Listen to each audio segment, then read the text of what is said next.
And yeah, I just wanted to give you a little or a more detailed race report about my race in Edmonton, which was quite successful, as you maybe know already from Instagram or other platforms.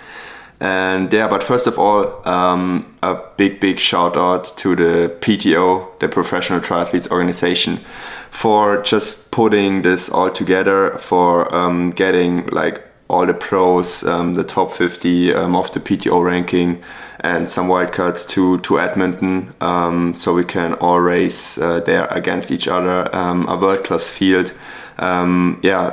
Putting some crazy big prize money on the line, which obviously made everyone travel here to Canada and race. And the organization was just flawless, like already starting before the race, and the training opportunities in Canada, everything was organized. The hotel, I mean, we still had to pay it by ourselves, but everything was organized, interviews, shootings, we got pictures before the race. Also during the race, we got the race pictures, all the sponsors got the race pictures. And the organization, like during the race, really reminded me for the ITU. It was very similar overall, and then I can start right into my race report.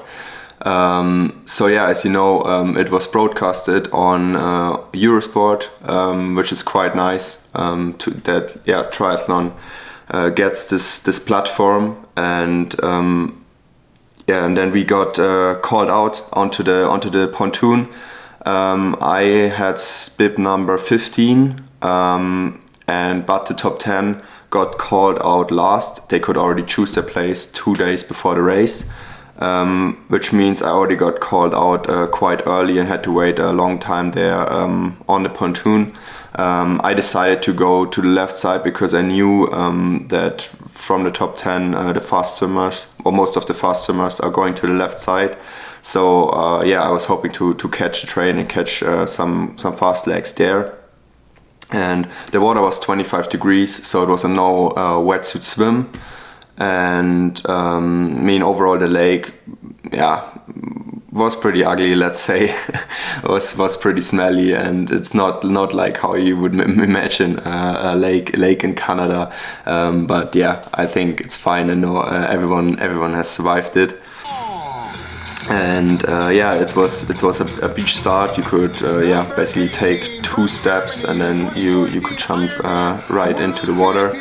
And even the start procedure was like ITU. On your marks and go. And my start was quite good. I actually had no fight until the first buoy, which was already after 180 meter. And of course there was some fighting going on, but it was overall okay. At least I was fighting quite well, even though I lost my watch while fighting for the positions. Have no data from the swim and the run, and the watch is now lying there on the ground of the lake.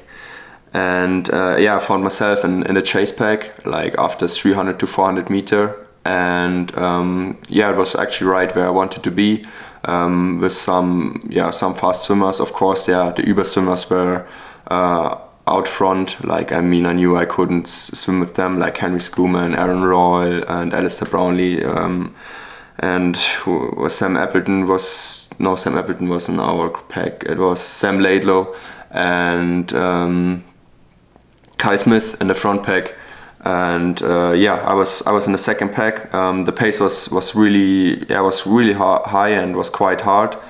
And it was a 3-loop swim course with 2 Australian exits, which was also quite hard, but it actually made the swim go by quicker, and was overall quite nice. I always like when it's a multiple loop swim.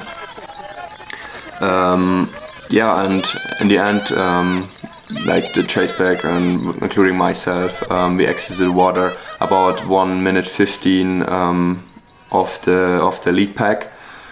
and as well like Gustav Eden and Christian Blumenfeld were in our group as well, so we were right there in the mix with the Norwegians. And my first transition wasn't the best, as my helmet fell down from my bike and was lying a few meters away from my bike, and my visor was also lying somewhere else, so I kind of had to run a few meters extra to collect everything together and get out of transition. So I more or less exit transition at the end of the pack. So I had to overtake most of the athletes again, just to get to the front of the pack.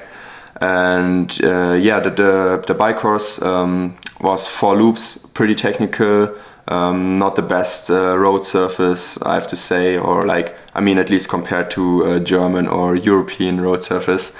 And was overall quite hilly, 750 meter of elevation gain. And as soon as I jumped on the bike, I felt I didn't have the greatest leg, or at least not as great legs like Weisse or in Buschütten. And I even thought in the beginning I actually have a flat in my back wheel, which luckily wasn't the case. I just tried to stay in contact with Gustav and Christian, who were like riding really hard front of the group. And overall, I have to say the drafting, or like not drafting, like the gaps in our group were really, really fair. Like most of the athletes actually had, there was a 20-meter draft rule, and most of the athletes actually had a gap of 30 to 40 meters. And yeah, that was really nice to see that everyone really wants to race fair. That was really cool, especially after the women's race the day before, which wasn't the best example for fair racing, let's say. The course was definitely not a good course to find a good rhythm, and definitely not a course for weaker cyclists. So actually was playing into my cards, but didn't have my usual bike legs. So I just tried to focus on myself. Followed Gustav and Christian, and we collected the guys from the league pack one by one. Only Alistair Brownlee and Sam Laylow were out front. And I felt kind of really empty and hungry, which made me drink all my liquid carbs in the first 40k, or the first half of the bike course. And then for the second half of the bike course, I only had 2 emergency gels left. And unfortunately, there were no extra carbs at the aid station. There was only water and electrolytes, so no carbs. I probably ate a little too less breakfast, or like had a little too less carbs or pasta the day before the race. So learned from that, and at least like the carbs didn't bother my stomach at all, and I could just take anything, and then my stomach was completely fine.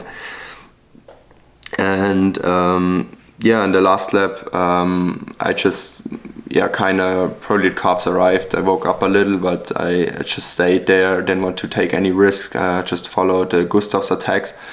And the end of the bike course, it was just Gustav, me, and Christian. We were 1 minute out away from front, from Sam Laylow and Alistair, and we still rode out like 30 seconds to the rest of our group, which was Kyle Smith, Mickey Tarkold, Peter Hemerick, and Aaron Royal. And my average power for the bike segment was 305 watts, and normalized power was 325 for a 44.5 kilometer per hour average. And of course, as always, if you want to analyze it more closely, just check out my Strava. So my second transition was okay. I took a little longer than the Norwegians because I put on socks and they didn't. And then I ran onto a run course on 5th position. Didn't have, of course, not like fresh legs, because obviously the cycling was relatively hard. And and the run course was like 4 loops out and back, paved surface, and was quite warm and really windy, which definitely didn't make it easy. And yeah, after 2K, I overtook Alistair Brownlee because he sadly had stomach issues or like stomach cramps. So I ran in 4th position, and then after one loop I overtook Christian, who also had to stop because of cramps. So then I was in third position. Shortly after that, Aaron Royal overtook me, so then I was in 4th position again. And yeah, with two, and the second lap was probably also my slowest and lowest loop. Bloomfeld, I even was in 3rd position for a few hundred meters until Aaron Royal overtook me. I couldn't really respond to that, as yeah, my second loop was definitely the slowest loop.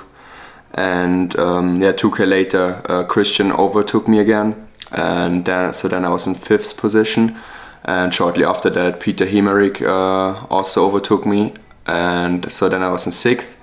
And yeah, I saw the fast runners coming from behind, especially Lionel Sanders was moving closer quite quickly. But yeah, I kept believing I can keep the 6th position until the finish. And yeah, with 1 lap to go, Sanders was about 30 seconds behind me, and I saw saw myself getting closer to Sam Laidlaw and Peter Hemerick again. That really motivated me, so I tried to increase the pace a little. And yeah, with 2K to go, I caught up to Peter, and yeah, put in a little surge and could drop him luckily quite quickly. And yeah, I definitely had a lot of power left for that last 2K, and yeah, could hold off Lionel and got really close to Sam Laidlaw as well, but sadly not close enough.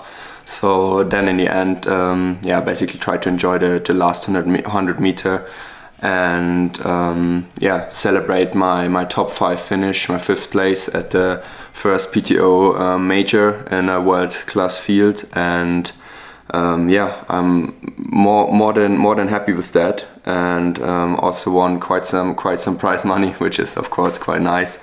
And performance-wise, it probably wasn't my best day, but just the execution of what I had that day was probably perfect.